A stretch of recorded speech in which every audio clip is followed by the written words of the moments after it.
All right. So because we are down to about 50 good minutes, I'm going to go ahead and get started so I can get in as much as possible. Let me share my screen. All righty.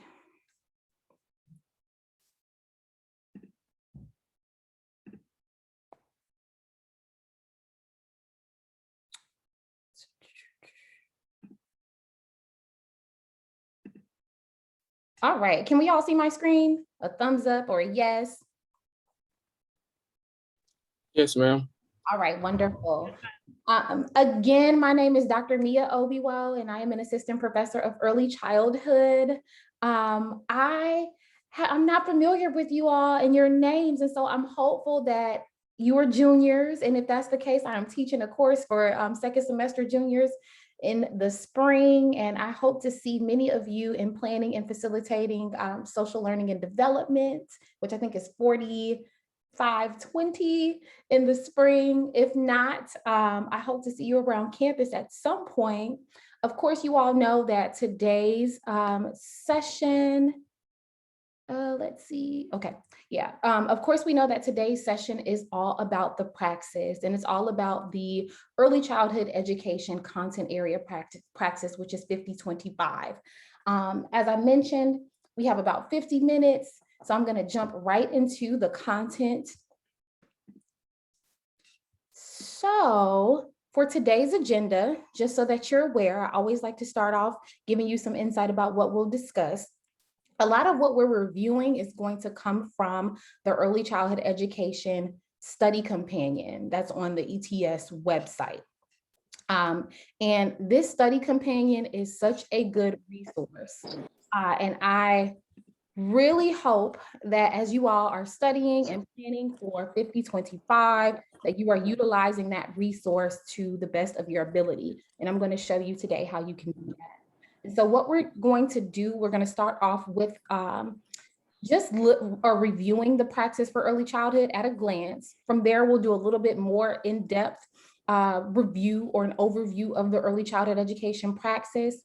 From there, I'm going to talk about the importance of the test specifications, which you can find in the study companion. And then we are going to review some of those study specifications, and we're going to go through some of the practice questions for each of those content areas that you'll find on the early childhood education Praxis. We'll also determine some strategies for your success. We'll talk about some smart tips for test taking, and then I'll end with answering your questions, and I will send you all on your way with the hopes that you are definitely going to pass this test when you take it. So, are any of us familiar with the content categories that you'll find on the early childhood education Praxis? You can write it in the chat if so, or you can just unmute and say one of the areas if you know.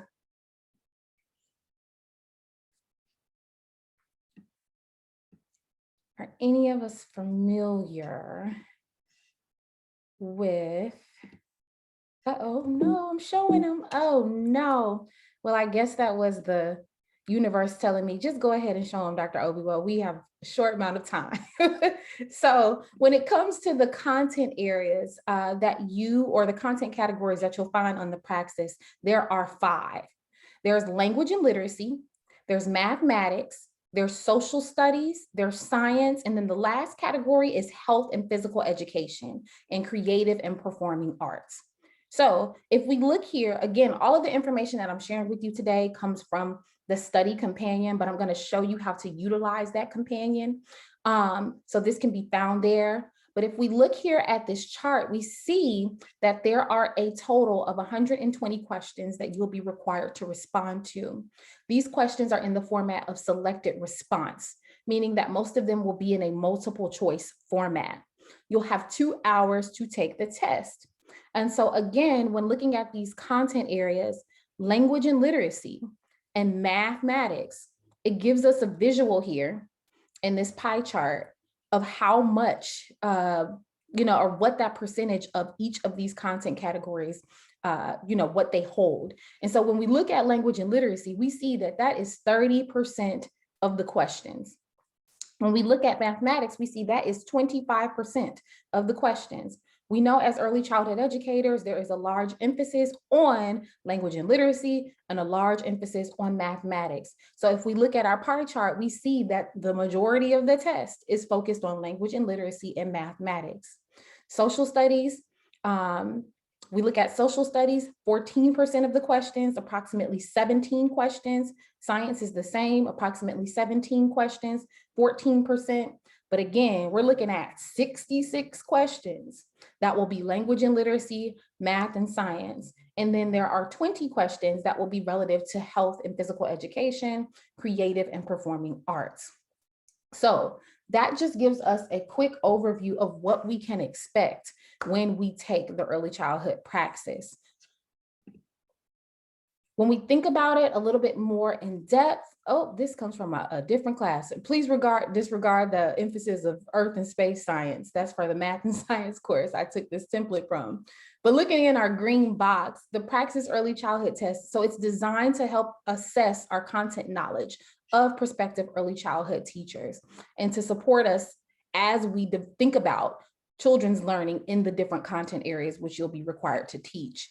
And so a lot of what you will see, or a lot of the questions that you will respond to, are relative to many of the standards that are utilized for early childhood. Common Core standards, next generation science standards, which if you've taken a math and science course at this point, you know there's a heavy emphasis on the next generation science standards. And then if we are all in the early childhood program, we know about NAEYC, and we know that NAEYC has standards as well. And so the test is formulated around those standards. Again, 120 questions, and they are around those content areas which we just discussed. The test, though when we think of this last bullet point, the test does not emphasize knowledge of pedagogy, although some of the questions are framed in the context of children's learning. So the test is primarily about content. What do you know about language and literacy? What do you know about math? What do you know about science? What do you know about social studies? The questions aren't really about what are the best teaching strategies to help students learn language and literacy or to help students learn math. They want to know what you know about these different content areas. So with that being said, reviewing Common Core standards, taking a good look at what I'm going to go over next, which is the test specifications, will help you be successful with this test. All right, so understanding the test specifications and study topics. So the test specifications describe the knowledge and skills measured by the test. They can be used as study topics to help you prepare to answer test questions.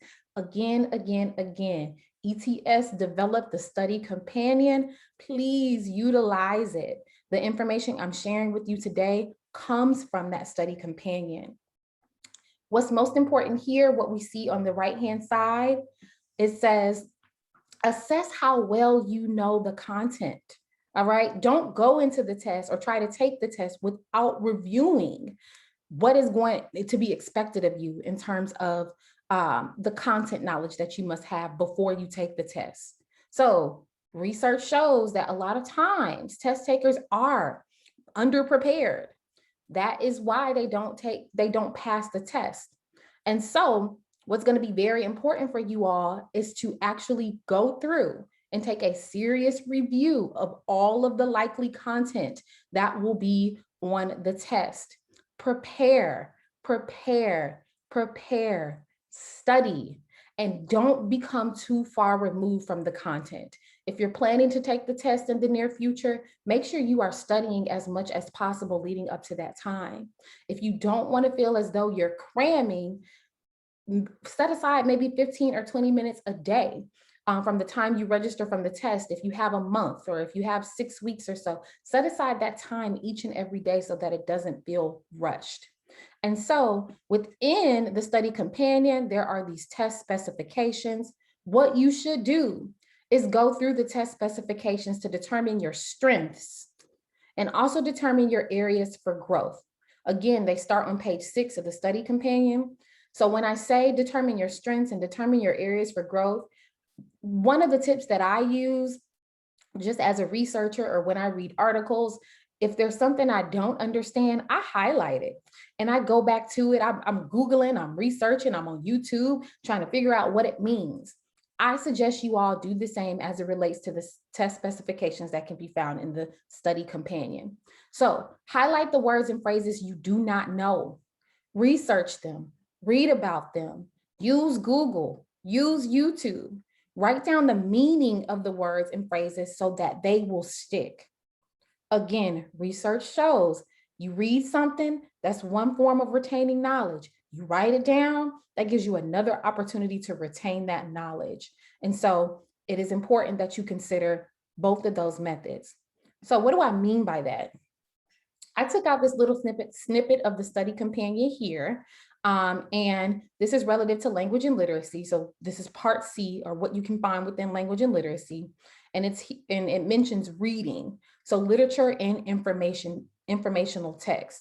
So if I were to highlight the words and phrases you do not know, it might look something like this. If I go through and print out my study companion and I go through those test specifications, I'm going to highlight everything that I might be just a little unsure about. And so here, understand how to use key ideas and details to comprehend literature, informational text, and images. I might be thinking to myself, what's the difference between literature and informational text? I'm not quite sure what that means. So I'm going to do my internet search. I'm going to look, I'm going to see what the difference is. Okay, literature, that's fictional. Informational, that's nonfiction. Images, oh, they just mean illustrations. That comes from my Google search. All right, identifies the key details. I know what that is, I'm good. Moral and the theme of a literary text, citing specific textual evidence. I think I know what the moral is, but I'm not quite sure. And how is the moral really different from the theme? Let me just make sure I know these terms so that when it comes down to the test, if I see them, I will know for sure. Moral, the lesson the story teaches about how to behave in the world. Okay, it's the lesson of the story. Theme, the message the author is trying to convey. All right, I've done my research and now I get it. The message that the author is trying to convey is the theme. The lesson of the story that teaches about the world, that's the moral. Textual evidence, I thought that was exactly what I really, thought in my head initially. However, through my Google search, I was able to verify that information. So textual evidence, identifying where in the text specific information can be found. Makes inferences from the text and supports them with appropriate evidence. Inferences, again, it's another word that I think I'm sure about, but I'm going to look it up anyway, just to make sure that I know. Uses clues provided by the author to figure things out. Skipping down again, analyzes the characters, setting, sequencing, and plot. Sequencing and plot, I thought sequencing and plot were the same thing. Let me look them up just to see if there's any difference. Not much. When I looked on Google, I find sequence, the order of events. Plot, the sequence of events in a story. Beginning, middle, end, problem, solution. All of those are part of a plot of a story. Okay? And so if you go through the test specifications in the study companion and you intricately read everything, highlight anything that may not ring a bell or something that you're not 100% sure of, you should do pretty well on your Praxis. You should pass your Praxis because none of these words will be unfamiliar to you, at the time of taking the test. So again, the study specifications, they start on page 6 of the study companion. All right, so with that being said, it's 4:22. What I'm going to do now, I'm going to read a little bit of the test specifications, and then we're going to go through some of the practice questions. Again, as I did with the test specifications of highlighting key terms and key words as I went through, that's going to be important as you take the test and as you're analyzing the questions, highlighting the key points of those questions and using that information to help you find the answer. So let's get started. Again, there are several content areas that you will be tested on. The major one is language and literacy. So when we're discussing or talking about language and literacy, what we mean here is demonstrates understanding of central concepts, skills, and tools of inquiry in language and literacy, applies that knowledge in the context of children's learning, demonstrates understanding of the structure and the content area of language and literacy, demonstrates understanding of the ways in which language and literacy are integrated across content, demonstrates understanding of ways to make real life connections to language and literacy. So I'm gonna do a quick exit. And over on the right-hand side of the screen, you'll see that I listed the test specifications.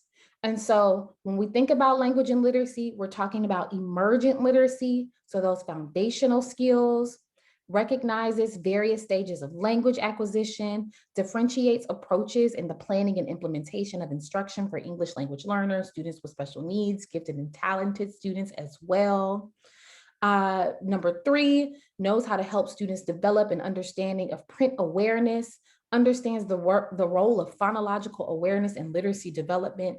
Just as I mentioned before, if you are not 100% sure about what phonological awareness is, you highlight it here and you do your research to make sure you understand that term.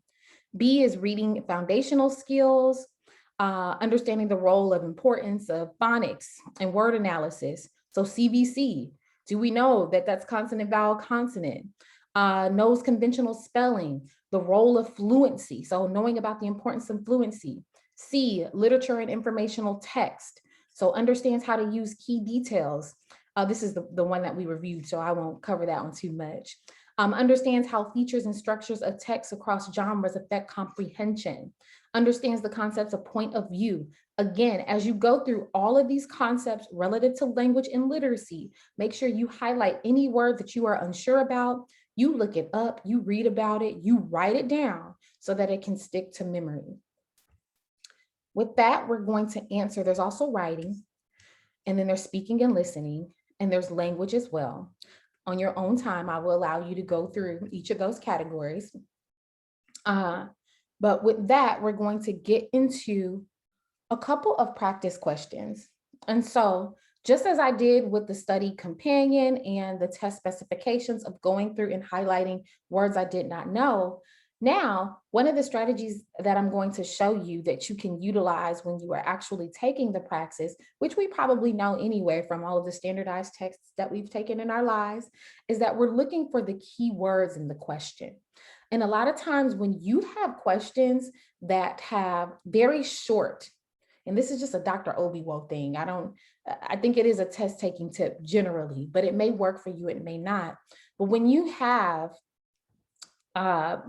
shorter responses for your answer choices, go ahead and do a quick skim of them before you read the question, because it allows you to maybe move a tad bit faster. So if I'm looking at A, B, C, and D, I see direct instruction, literature circles, guided reading, read aloud. Okay, all of these are different methods of like teaching reading. Okay, good. So now I can read the question. I did a quick skim of my answers. Now I can read the question, and I got this kind of understanding that it's something about teaching reading or the process of actually teaching reading. So a teacher provides support for small, flexible groups of beginning readers. As students read a text or a book that is unfamiliar to them, the teacher works with the students to teach them how to use a variety of reading strategies. Which of the following reading approaches is described? Okay. So when I'm looking at this, what stands out to me and what I can highlight here is teacher works with the students to teach them how to use a variety of reading strategies, and then small, flexible groups for beginning readers. So I automatically know Small flexible groups that can't just be direct instruction, because most times when we're talking about direct instructions, that's whole group. Small flexible groups of beginning readers, she's trying to support them using a variety of strategies that can't be read aloud. So we're down to literature circles and we're down to guided reading. This is where my knowledge of language and literacy will come into play. Guided reading, that again, small flexible groups of beginning readers, teacher working with these students. Sorry, I'm trying to get back to my, oh, is it gonna let me? I still have the pen. Oh, I didn't want to show you the answer, but I still have the pen here. I wanted to, okay, it's all good. But small flexible groups. So when we think about that and we're thinking about guided reading is this process of utilizing small groups, having the opportunity to teach students individual strategies that will help aid their comprehension and their fluency. Literature circles aren't as teacher guided or teacher supported. So in this instance, by highlighting those key terms, we see that our answer is C. So guided reading, and again, this comes out of the study companion, which is a good resource for you all to use. Guided reading is one component of the 4-block reading program and consists of self-directed reading, shared reading, writing, and working with words. Okay, it wouldn't be direct instruction. It wouldn't be B, because that's student-centered reading, which is a little bit more flexible for the children, and it wouldn't be read aloud. So the correct answer here is guided reading. Okay, I hope that makes sense. I have a couple more in language and literacy that we'll go through. Just trying to get my pointer back.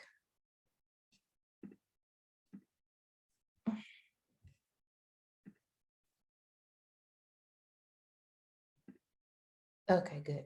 There we go. All right, so this next question, which of the following criteria is the most important when assessing reading comprehension? And again, as I mentioned, what you could do is go through and read your responses first. I didn't do it for this question. I went ahead and read it, but that's fine. When I read the question, which of the following criteria is most important when assessing reading comprehension? And I'm thinking about those key words or key terms again. What stands out to me in this question, reading comprehension. So most important with reading comprehension, ability to spell inventively, that has nothing to do with comprehending. So again, if we know what these terms mean, if we know what comprehension means, which we should, if we are going to be early childhood educators, is the ability to understand what we read. So understanding what we read, it doesn't have anything to do with the ability to spell inventively. Let's see, ability to decode new words. Decoding new words isn't helping me, with this idea of understanding all of the content that I read. Ability to identify the main idea. When I think about main idea, that would mean that I would have to have understood the events that took place in the story. I would have had to understand the plot of the story. And let's just look at D. Ability to recognize rhyming patterns. Again, if reading comprehension is directly related to understanding what I read or what was read, the only one that applies is C. So ability to identify the main idea, okay? Constructing meaning from what you read. Again, identifying those key words in the question. And I can guarantee you that reading comprehension is in those test specifications. So if comprehension is something that you don't quite understand or that you needed further clarification on, you need a definition just to make sure you understand what reading comprehension means in the early childhood setting. In those test specifications, that should be one of the words that you highlight and one of the words that you define prior to taking this test, because when you see it on the test, then Hopefully there will be some recall from memory in your studying, and you will be able to easily answer questions such as this. All right. And one more for language and literacy. Which of the following words cannot? Okay, so again, keywords, which of the following words cannot be decoded through knowledge of letter sound relationships? Cannot be decoded through knowledge of letter sound relationships. So that means if I know the letter and the associated sound, then I should be able to read that word. Okay, flight. All right, if I know the letter and know the sounds, I should be able to read flight. Things, if I know the letters and I know the sounds, and even if I know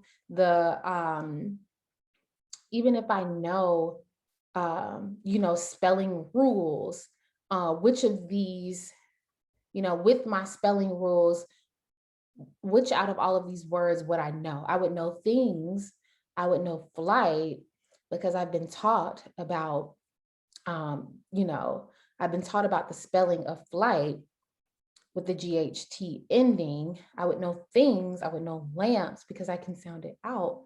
But said is not pronounced the way that it is spelled. Said is a sight word. Okay, and so with that knowledge, said is the word that I could not decode and just sound out because it is a sight word. And so with that, B is the correct answer. It's irregularly spelled and it cannot be sounded out. It's a sight word. All right. Flight, things, and lamps, they follow regular or expected spelling patterns. Okay. And spelling rules. So, which I will continue to emphasize, using those test specifications, making sure that you go through and highlight any words that you are unsure about. Letter sound relationships might be one of those phrases that you'll find in the test specifications that you may need to do a little bit of research on. All right, moving forward. So looking at mathematics and what is listed here for the test specifications, all right, demonstrates understanding of central concepts, skills, and tools of inquiry in mathematics, applies that knowledge in the context of children's learning, demonstrates understanding of the structure of the content area of mathematics, demonstrates understanding of a variety of strategies to determine the reasonableness of results, demonstrates understanding of the ways in which mathematics is integrated across content areas, demonstrates understanding of the ways to make real life connections to mathematics.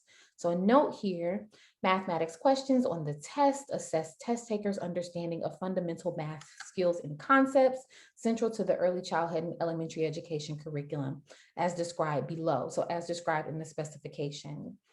Most questions are posed in the context of children's learning. Few questions present purely computational mathematical problems.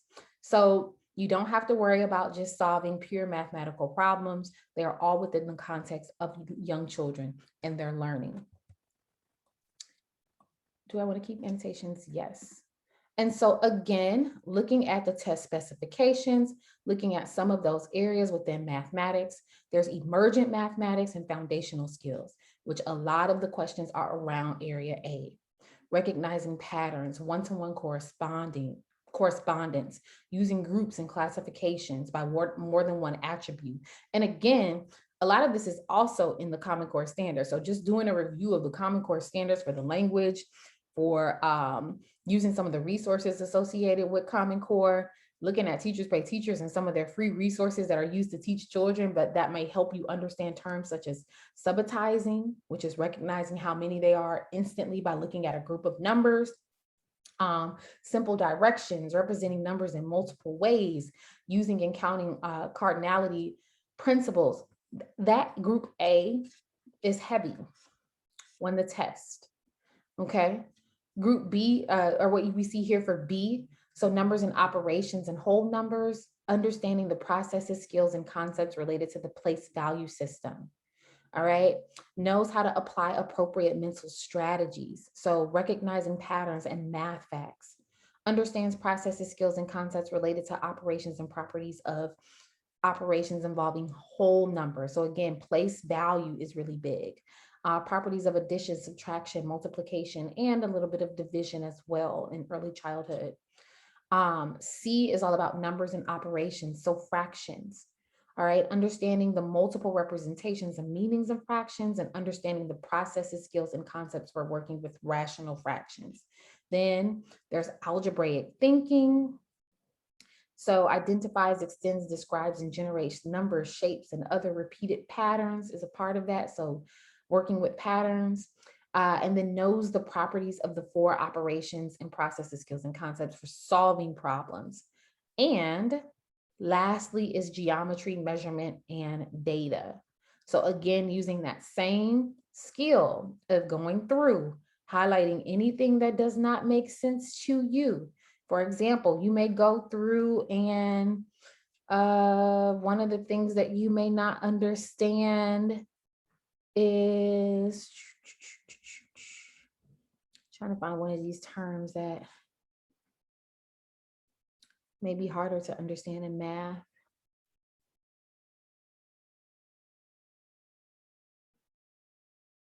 Maybe cardinality principles is something you don't get. Look it up. More than likely, it will be on the test. So again, you don't want to be blindsided when you take the test by vocabulary terms that you're unfamiliar with. Use these test specifications to make sure you understand the language of early childhood, and so that you will know what these terms mean when you take the test. So with that, we'll get into a few practice questions. We'll do 3 for mathematics as well. So looking at this number 12, okay, I'm going to use this opposite strategy again of doing a quick review of my answer. So having students count all of the apples in a basket, having students put one apple in the middle of the placemat on their desk, having students make a Venn diagram for the color of the apples, or having students determine whether the number of red and yellow apples are equal. All right, so let me read the question. So I know that there are a variety of apples here. Let's see what this question is about. A pre-kindergarten teacher uses a basket of red and yellow apples to reinforce concepts during a mathematics lesson. Which of the following tasks is best targeted at teaching students to compare quantities? So what we're looking for here, which of the following responses is about comparing quantities? So comparing numbers. Looking at A, having students count all of the apples in a basket. No, that doesn't help us compare quantities. B, having students put one apple in the middle of a placemat on their desk. One apple is not comparing quantities. Having students make a Venn diagram for the color of the apples. A Venn diagram for the color of the apples. I know that a Venn diagram is a tool or a graphic organizer that's used to help compare. However, let me read D and see what D is talking about. Having students determine whether the numbers of red and yellow apples are equal. Having students make a Venn diagram for the color of the apples. A Venn diagram. Venn diagrams tend to be more relative to language and literacy. They're used as graphic organizers. But when I look at D, having students determine whether the numbers of red and yellow apples are equal. That means that they would have to count the number of red and yellow apples and compare the numbers. That is comparing the quantity of apples. So again, by utilizing the key term here, comparing quantities, I know that my answer is, sorry, guys.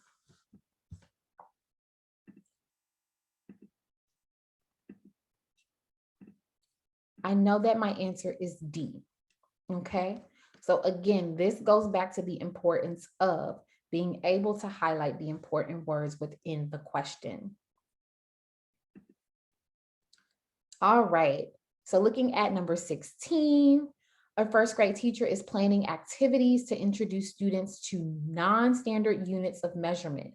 Which of the following activities will best meet the teacher's goal? Again, if I'm looking at this question to figure out what the key terms or key words in that question are, non-standard units of measurement, which is really big in early childhood. If I read my test specifications and I understood this concept of non-standard units of measurement, then I would know that non-standard units of measurement means that I'm not using a ruler, I'm not using a measuring cup, I'm not using a scale, I'm using things like paper clips. I'm using things like how many big buckets of water can I use without using terms such as liter or milliliters. How many big buckets will fill up how many small buckets will fill up the big bucket? How many paper clips are going to stretch the length of the desk? Non-standard units. Those are non-standard. So going through these answers to determine which of these answer choices is non-standard. Asking students to stand in a line from the shortest to tallest, from the shortest person to the tallest person. That has nothing to do with non-standard units of measurement. Looking at B, asking students to use pencils to measure the length of the desk.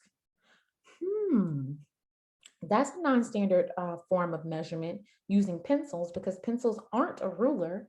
Their pencils aren't a yardstick. So I think it's B, but let me just read C and D. Asking students to determine how many 1 liter bottles of water can fill a 1 gallon container. No, those are standard measurements when we say liter. So we got to take that out. Asking students to use a measuring tape to measure the length of the classroom door. A measuring tape, again, is a standard unit. So here, I know that my answer is B, asking students to use pencils to measure the length of the desk. Again, within that study companion, a lot of those, all of the questions have a explanation of the correct answer and why the wrong answer choices are incorrect. So it's good to go through that and utilize that tool as well. And here is one more. So a third grade teacher provides groups of students with standard sets of fraction pieces.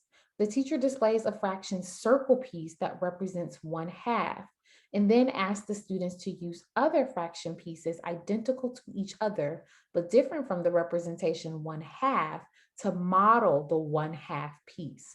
So, okay, I have to picture that in my mind. I have a 1/2 circle, and then the teacher is asking the student to use other fraction pieces that are identical to represent 1/2. So which of the following is most likely the primary purpose of that activity? Ordering unit fractions, adding rational numbers, finding equivalent fractions, or converting fractions to percents. So unlike many of the other questions, this question doesn't have as many of those key terms. The key terms come in down here in our answer choices. So ordering unit fractions, no, the only unit fraction we have here is 1/2. Adding rational numbers, no, we're not adding rational numbers.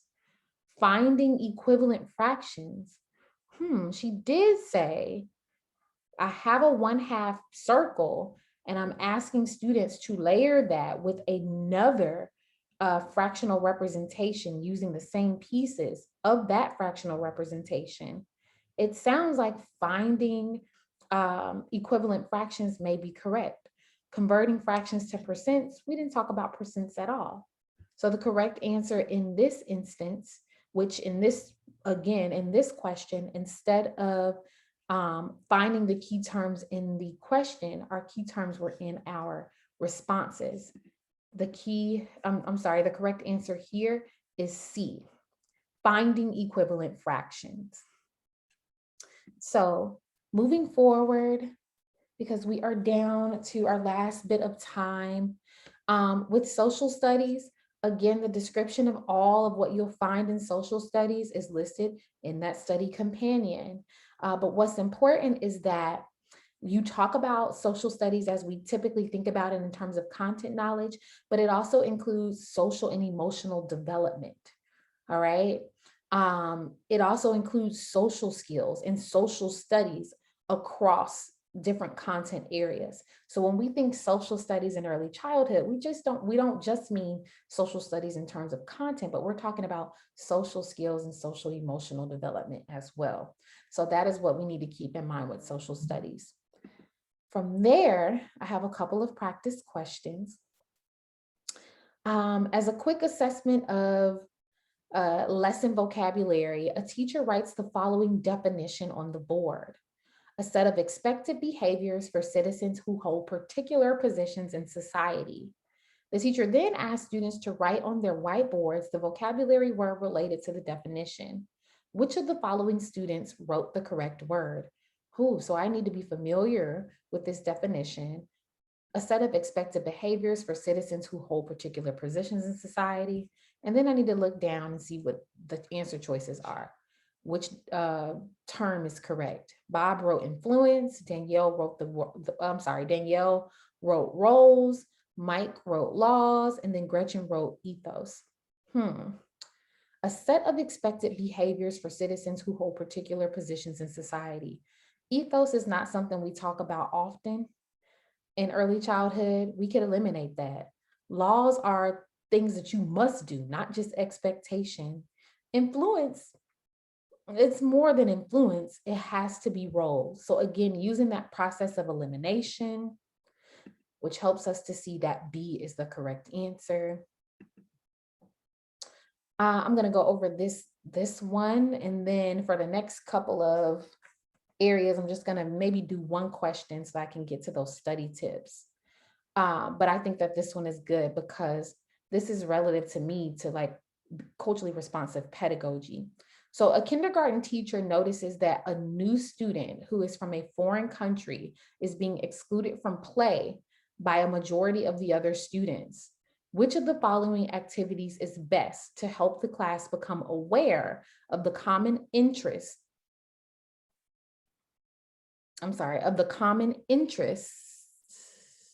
Which of the following activities is best to help the class become aware of the common interests they share with the new student? All right, so as we look here, inviting what we see here is, and I also want to make sure I highlight the key terms. So if I grab my highlighter, which of the following activities is best to help the class become aware of the common interests they share with the new student? Common interests. So inviting a member of the student's family to discuss the family's culture with the class, that's just describing the new student. That doesn't get to the common interest between the new student and our existing class. Creating a chart with the class that shows the many ways students in the class are similar. Oh, similar, common. Those are synonyms. Using a globe to show the class which country the new student's family comes from. That again puts the student on the spot. It doesn't show common interest. Asking the class to help the new student learn the classroom rules by having students play roles. No, that does nothing to show common interest. So in this case, we know that the correct answer is B. So this again goes to show that some of the questions are relative to social studies content, while others are relative to social and emotional development. Science is another content area. We would do the same thing, utilize the same skills for science. Really, really make sure you go through science, because science has so much terminology, so much scientific terminology that we just have to know and be aware of as early childhood educators. Of course, later down the road, there will be many of opportunities where you'll be able to use your resources to kind of freshen up on things. But before you take the Praxis, it's important to be knowledgeable of a lot of the content that you may possibly encounter. So again, Make sure you understand the terminology by going through the test specifications. This question is a prime example. Which of the following is an example of a chemical change? If I don't know what a chemical change is, I wouldn't be able to answer this question. But if I have knowledge of a chemical change versus a physical change, then I would be able to look at this question and say, tearing up a piece of paper, that's just a physical change. Melting ice, that's just a physical change. Mixing vinegar with baking soda, I know that comes up with a reaction, right? I think it makes carbon dioxide. And then we have lastly D, filling a balloon with air. That's also just a physical change. So the answer here would be C. And so again, if you don't do it for any other content area, really you must do them for all, but make sure you do it for science, because there will be terminology, there will be science vocabulary that you need to make sure you are aware of. All right, we're gonna go, and this last category, maybe the one that you really gotta kind of brush up on. To be honest, within early childhood, a lot of the questions that are asked in these two categories are things that we grew up knowing, or they might be like just some things we have prior knowledge about. However, if you don't have a lot of knowledge about health and physical science and creative and performing arts, you might want to go visit those study companions of those content areas. So there is a study companion for health and physical science, and there's a specific section on physical education that could be helpful for you. If you're a little nervous about the art section, because maybe you don't have the opportunity to talk as much about art in your program, then you can go to the content area 5134 and look at the art making general, and it'll give you more insight. Same with the physical education, it's the 5857 test. And just so you know, like this is one of the examples of an art question. A preschool teacher is teaching students about a color wheel. Okay, we might be able to go back to our own knowledge of being elementary students here, which is an organization of hues around a circle. Red, yellow, and blue are examples of which of the following kinds of colors on the color wheel. All right, complementary, primary, secondary, and tertiary. I think that's how you say it, and tertiary. I know from my background knowledge of being an early childhood student myself, that red, yellow, and blue are primary colors. So again, if you are unfamiliar with some of that knowledge, you might have to do a little bit more planning or a little bit more studying around the concept of art or around the concept of physical education. And so this is more about health and physical education. Which of the following dental topics is developmentally appropriate for toddlers? So we're thinking about very young children here. All right. So growth of permanent teeth. No, they're not going to have permanent teeth as toddlers. Correct use of incisors while eating. That doesn't sound like something a toddler needs to know. Correct toothbrushing techniques. Okay, for a young child, a toddler who is gaining those motor skills, those fine motor skills, that sounds correct. Evolution of the human tooth? No. So the correct answer here would be C. Correct toothbrushing techniques. That's appropriate for a toddler. All right, we have only a couple more minutes, so I want to make sure I get to these last two slides that I have. So what you need to do is determine your strategies for success with the Praxis. So set clear goals and guidelines so that you'll be prepared for the test and you'll be focused and you can be as efficient as possible with your time. Learn what the test covers. That again goes back to those test specifications. Assess how well you know the content. Go through, identify your strengths, identify your areas for growth. Collect study materials. Of course, the University of Memphis, we have access to 240 tutoring right now. However, be resourceful on your own as well and try to find resources that will help you be successful with the early childhood Praxis. Plan and organize your time. That is so important. Don't wait to take the test. Study along the way. Don't cram if you don't have to, and develop a study plan. If Saturdays from 2 to 4 p.m. work well for you to study for Praxis, set aside that time every week to make sure that you are preparing for the test. And then smart tips for test taking for the early childhood education Praxis. Get plenty of rest the night before. I'm sure you know most of these. Make sure that you're eating something before you take the test. Skip the questions that you find extremely difficult. Again, you have 120 minutes. You don't want to spend too much time on your difficult questions. Try to finish up with maybe 10 or 15 minutes remaining so that you can go back to those questions you left blank. Keep track of the time. Again, you have 120 minutes. Read all of the possible answers before selecting one, even if you think you know the answer. And then if you have extra time, check your answers and then do your best to relax. Use your energy to take the test and not to be frustrated about the test. Okay. And just keeping in mind this quote, this down here below, while you have all of these strategies and tips, and while they can all help you pass the Praxis, the only one who knows if you are fully prepared is you. Be sure to always allow yourself sufficient time to study. So again, carve out the time to study. Make sure that you are in a good space and feel confident prior to taking the test so that it isn't a rushed feeling. Are there any questions, you all? Any questions?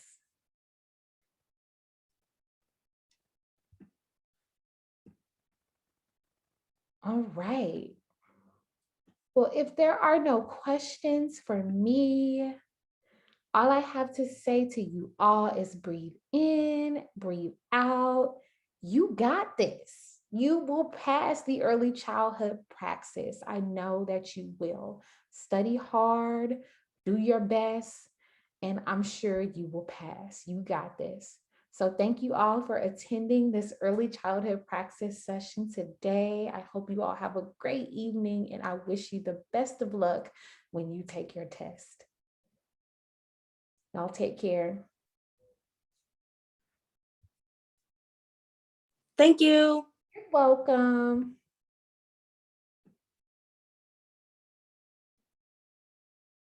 All right.